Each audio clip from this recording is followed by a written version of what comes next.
I'm trying to break some bad habits lately. I was playing ranked in Discord, streaming it to the voice chat a few days ago with Juices and Broly Legs. And it was a little bit of an impromptu rank session slash coaching session where I got a lot of valuable help. And there was a few things that I definitely needed to work on that I would have never thought of myself. There's a lot of stuff that I picked up on, but the two that I want to talk about specifically are this really weird habit that I had where I was sort of like dancing around the opponent whenever I knocked them down. You've probably seen it if you watch me at all.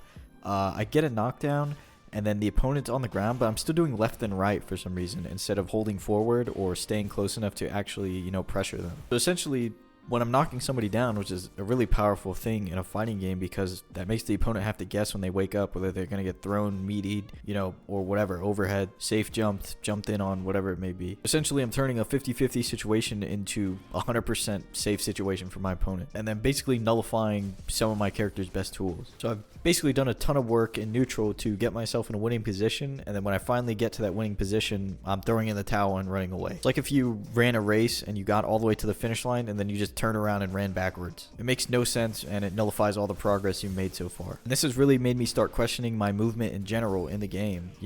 On knockdown, of course, I'm moving left and right, which is a bad thing because I'm not pressuring my opponent at all and I'm not making them have to choose whether they want to DP, whether they want to block, whether they want to tech, whether they want to jump. Instead, I'm giving them a free out. The other aspect of my movement that I'm trying to work on is not just walking forward into buttons. Probably sounds really obvious, right? You don't want to just walk into your opponent and get hit by a bunch of buttons, but sometimes that's what happens because you're trying to close ground. And in the process of trying to close the ground, you're just eating hits, you're just taking hits. And if that character has a hit confirm button, you might eat that and then you're going to take like a bunch of damage for no reason. Understanding that I don't always have to be moving forward at all times, I can hold my ground, I can hold my space, I can stay in a certain spot that's advantageous to me, is pretty important. Obviously, you want to get your opponent to the corner, but what good is it if by the time you get them there, you're pretty much already dead? And vice versa, if you're in the corner, obviously you want to get out of the corner, but don't sacrifice too much life trying to get out with unsafe options. There are so many aspects to neutral, whether that be spacing, whether that be your special moves, what you're converting off of, what you're sticking out, but movement is such an important tool that I've been neglecting. Now, I mostly play 2D games, so movement can seem pretty linear, right? You can walk, you can dash, you can backdash, you can jump, you can forward jump, back jump, etc. This may seem very self-explanatory, but once you get to a certain stage, you'll realize what I'm saying. Knowing when to use these movement options are one of the most important neutral tools. Everything that you do in neutral seems to be based on some aspect of your movement. Being in range, not whiffing attacks, that's all, movement. It's all moving around the screen. Dashing in to catch them low, mixing people up, using your movement, doing different things to keep people on their toes,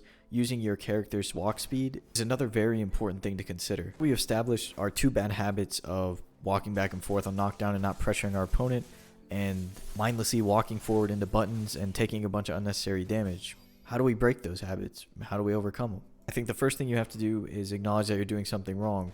Identify the habit. Identify that what you're doing is not correct. And in my case, I didn't have to. Somebody else did it for me. This discovery phase, I think, might be the longest part, right? Admitting that you're wrong, admitting that you need to figure something out and you need to change it. It'd be a little bit of a blow to your pride and make you question if other aspects of your game are wrong, even if they're not necessarily weak. I think that's why having an outside perspective or having somebody watch you play is pretty valuable. I'm very thankful that I have people there who are willing to help me out if I need it. So I think once you or whoever's watching your game identifies what your issue is, what your habit is, what you need to break, you need to play with that consciously in your mind. You need to play with that in your head, that you need to make these changes, you need to adapt, and you need to fix it. The worst thing you can do is have somebody help you and then you don't listen to them and then you ignore what they say and you continue doing the same thing, especially if that person helping you is yourself. Once you're conscious of this issue and you're playing with it in the back of your head, it's just a matter of time. It's just a matter of practice. It's just a matter of getting it through your head. This is where some people are going to learn faster, some people are going to adapt faster, but you can't get discouraged and you have to understand that everybody learns at a different pace. The next time you lose, the next time you feel like you got robbed, watch a replay, figure out what you think is wrong, and identify it. If you need help, find somebody who can help you identify it. Once you found your problem,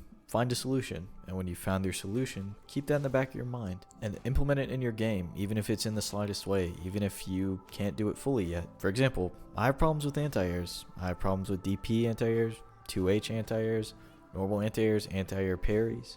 But recently, I've been a little bit more liberal about at least trying, at least getting it out there.